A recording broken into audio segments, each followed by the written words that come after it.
I'm Alan Hedblum, and I welcome you back to Feel Like You Belong.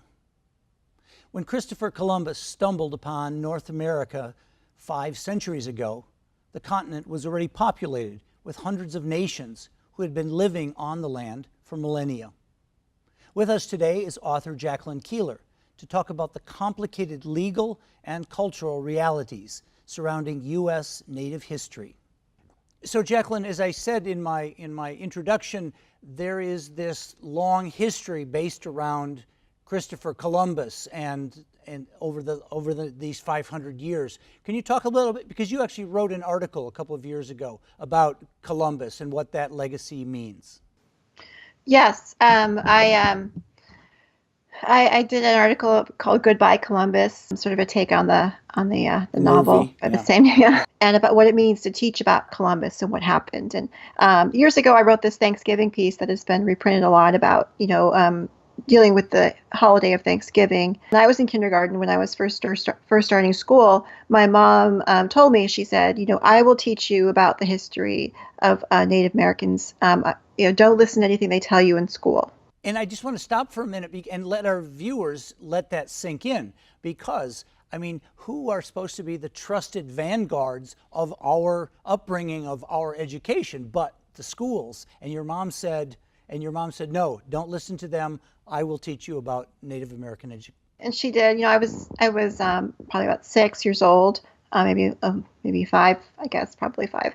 And she told me that she kind of gave me a brief overview of what happened, how they came here, they took our lands, things that happened specifically to Navajos, like the Long Walk, and we were held in a concentration camp called Bosque Redondo, which we call Huelde, and just how terrible it really was. And I felt so outraged. I mean, I guess I was 5, and I just, I was very small, but I was very angry, and I definitely puts you at odds with the country that you're in. It makes you doubtful of authority. And I wondered, how will I teach my children about that? Because you don't want to harm them, because it can be quite hurtful, just the knowledge of it. Absolutely. And what really happened when they came to our shores. I had investigated Columbus, and of course, if you read his diaries, it's pretty explicit what happened. The enslavement of the people there in the Caribbean, the complete turning a heaven on earth into a hell, chopping people's hands off if they didn't bring enough gold, raping the women until the point where people felt life was not worth it anymore. These were peaceful people living in the Caribbean, the Taino people, and they were actually murdering their own children so they would not have to endure what he brought to them. And that's something we do not hear in schools, in history class. And they were selling young girls, and then feeding their bodies to dogs. I mean, it was really, truly horrific. I mean, I do make a comparison. If we ignore what he did and kind of apply a moral equivalency to it, what are we saying about what's acceptable behavior? And there were Spaniards at that time who opposed what he did. Of course, the most famous being the Archbishop of Chiapas, Bartolomé de las Casas, who went on a 50-year campaign to stop this kind of treatment of Indian people.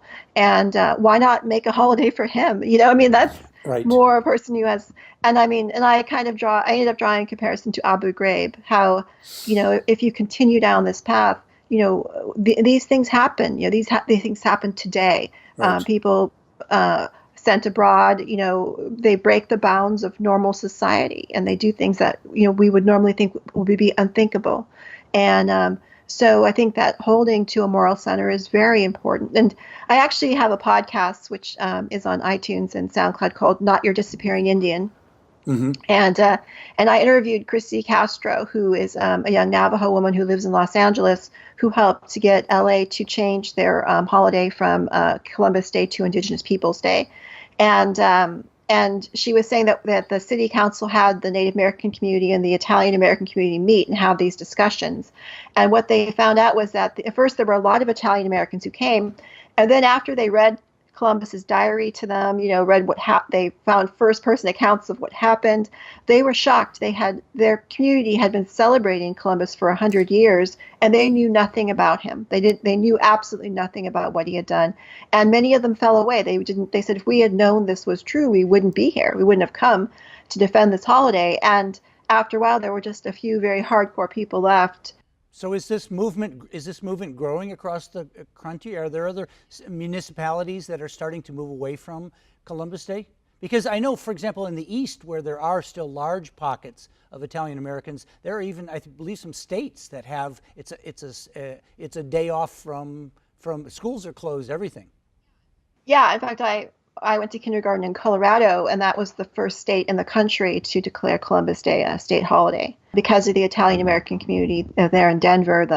Particularly it was the newspaper publishers of Italian American newspapers who really pushed for Columbus Day. And part of this was in reaction to anti-immigrant sentiment in the late 19th and early 20th century against Italian immigrants. They were in, I think, the late 1890s. There was the largest mass lynching in U.S. history, and it was against Italian Americans. Oh my! 11 Italian Americans were lynched in New Orleans, and that's when they really the Italian American newspapers and community leaders around the country began to basically push for some sort of and they saw Columbus as a protector, someone who might protect their community by putting them in American history and showing that they were part of America. And so it was interesting. Columbus Day actually began as sort of in response to anti-immigrant sentiment.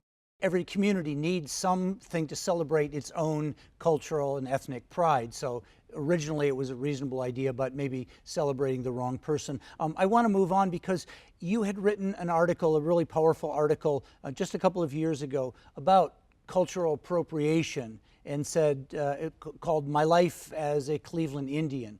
Can you talk about that? Because this is gaining more awareness again in the press with the football team in Washington, and certainly the Cleveland Indians, because they even have a less noble mascot to represent them, and so grotesque actually. So can you talk a bit, because a lot of Americans still live in smaller towns that have these mascots in their local high schools.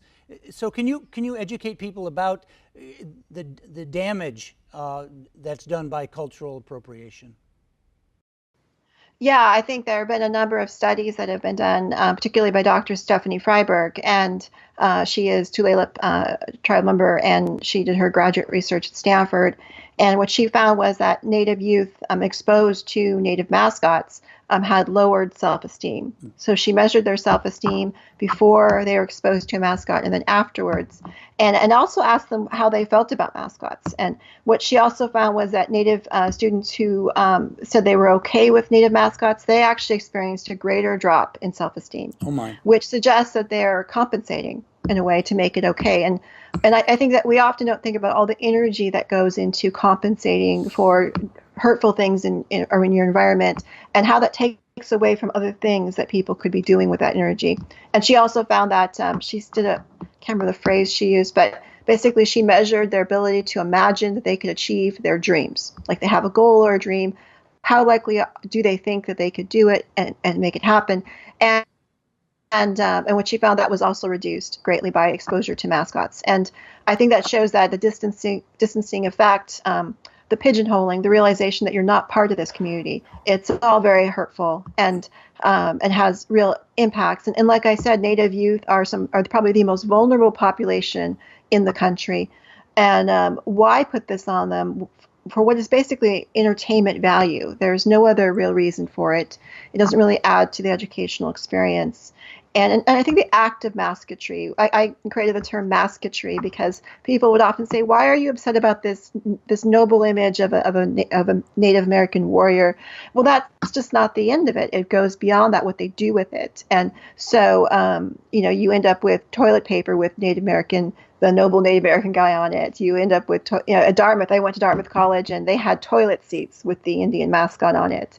And it just becomes this grotesque sort of all the red face, all of that just plays into all the stereotypes. And a study at Buffalo State a couple of years ago found that it actually it promotes actually negative stereotypes primarily, and not only against Native Americans but everyone else. It's just opens up the floodgates of very negative stereotypes of all ethnic groups. And can you speak to the concept of power and privilege connected to this, because especially at the professional level?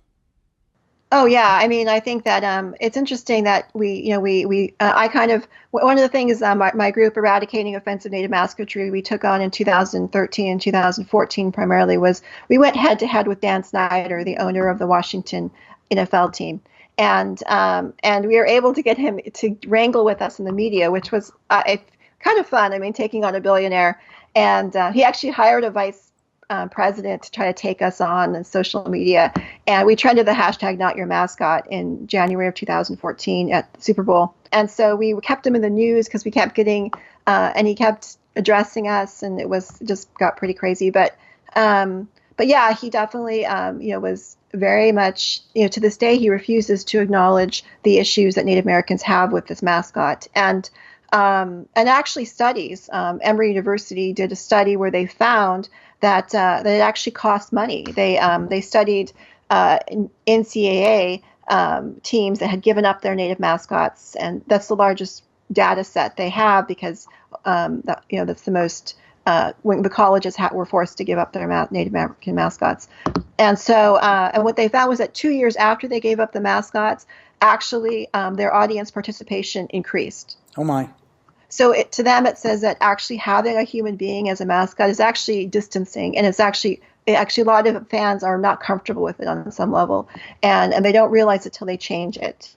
And so they estimate how much money each of these franchises, the Cleveland Indians, the Atlanta Braves, the Washington Redskins, how much money they're losing every year from extrapolating that data to their franchises, and it was quite a bit, particularly the Cleveland Indians.